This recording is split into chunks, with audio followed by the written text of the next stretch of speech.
चैत्र पौर्णिमेला या 4 राशींच्या दारी येईल लक्ष्मी। तुमची रास कोणत्या रूपात होणार श्रीमंत। श्री स्वामी समर्थ मित्रांनो, स्वागत आहे तुमचं माझ्या स्वामींची कृपा या चॅनलमध्ये। चैत्र पौर्णिमेला या 4 राशींच्या दारी लक्ष्मी येणार। तुमची रास कोणत्या रूपात होणार श्रीमंत ते बघा। चैत्र महिन्यातील पौर्णिमा ही विशेष मानली जाते। मंगळवार 23 एप्रिल रोजी चैत्र पौर्णिमा आहे। पौर्णिमा ही लक्ष्मी मातेची आवडती तिथी। अशातच चैत्र पौर्णिमेला हनुमान जयंती आहे। अशी धार्मिक श्रद्धा आहे की चैत्र पौर्णिमेच्या रात्री लक्ष्मीची पूजा केल्यानं तिचा आशीर्वाद मिळतो। यामुळे संपत्ती, समृद्धी, धनात वाढ होते। यावेळी चैत्र पौर्णिमेला 4 राशींच्या लोकांवर देवी लक्ष्मीची कृपा राहू शकते। अपार धनलाभ होण्याची शक्यता आहे। जाणून घेऊयात कोणत्या आहेत या भाग्यशाली राशी। या राशींना होणार धनलाभ। मेष राशी।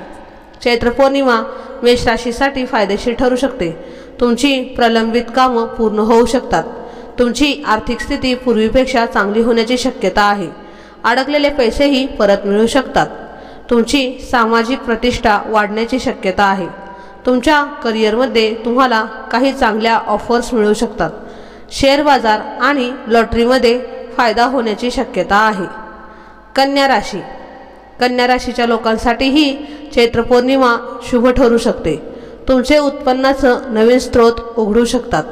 जर तुम्ही नोकरीच्या शोधात असाल तर काही दिवसात तुम्हाला एखाद्या चांगल्या पॅकेजसह इतर कंपनीकडून कॉल येण्याची शक्यता आहे।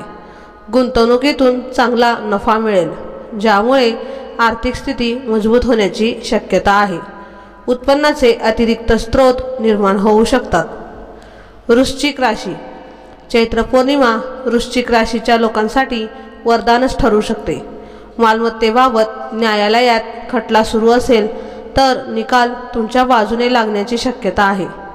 यावेळी तुम्हाला मुलांशी संबंधित चांगली बातमी मिळू शकते। तुम्हाला वेळोवेळी अनपेक्षित आर्थिक लाभ मिळू शकतो।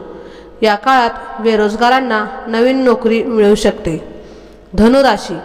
धनुराशीच्या लोकांसाठी चैत्र पौर्णिमा सकारात्मक परिणाम घेऊन येणारी ठरू शकते। कामानिमित्त परदेशात जाण्याची संधीही मिळू शकते। या लोकांच्या आयुष्यात भौतिक सुखात वाढ होण्याची शक्यता आहे। वैवाहिक जीवनात आनंदाचे वातावरण राहण्याची शक्यता आहे। अचानक मोठा धनलाभ होऊ शकतो। तर मित्रांनो आणि मैत्रिणींनो, आजचा हा व्हिडिओ तुम्हाला कसा वाटला ते मला नक्की कमेंटमध्ये सांगा। आणि कमेंट बॉक्समध्ये तुमची ह्यातली रास कोणती आहे तेही मला सांगा। आणि कमेंट बॉक्समध्ये जय श्री हनुमान लिहायला विसरू नका। असेच आपले नवीन नवीन व्हिडिओ पाहण्यासाठी आपल्या चॅनलला सबस्क्राईब करा, लाईक करा आणि शेअर करा। भेटूया असंच पुढच्या व्हिडिओमध्ये। तोपर्यंत धन्यवाद।